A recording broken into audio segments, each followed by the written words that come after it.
ফজিলত জানার পরও আমাদেরকে ওই ফজিলতটা উদ্বুদ্ধ করে না মসজিদে আসার জন্য। অথচ সাহাবায়ে কেরামরা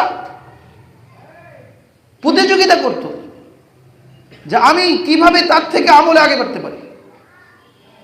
ওই যে সাহাবায়ে কেরাম নবীজির কাছে আসলো, ইয়া রাসূলুল্লাহ, যে মুহাজিরিন, ধনী মুহাজিররা তো অনেক আগে বেড়ে গেল।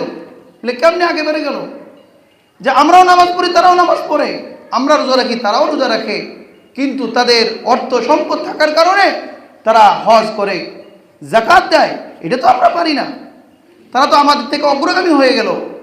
নবীজি বললেন, আচ্ছা তাহলে তোমরা প্রত্যেক ফরজ নামাজ পড়ে সুবহানাল্লাহ 33 বার, আলহামদুলিল্লাহ 33 বার, আল্লাহু আকবার 33 বার পড়ো, তাহলে তোমরা তাদের মতো সওয়াব পেয়ে যাবে। বলুন সুবহানাল্লাহ।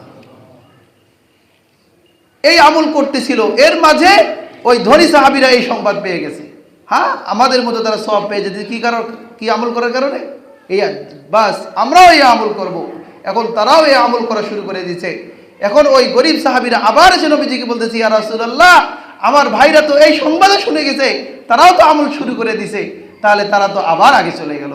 আল্লাহ রাসূল বললেন, যালিকা ফাদলুল্লাহ ইউতিহি মান ইয়াশা, এটা আল্লাহর দয়া, এটা আল্লাহর দান, আল্লাহ তাআলা যাকে চান তাকে দেন, কারণ এর চেয়ে আগে বাড়ার কোনো সুযোগ নেই।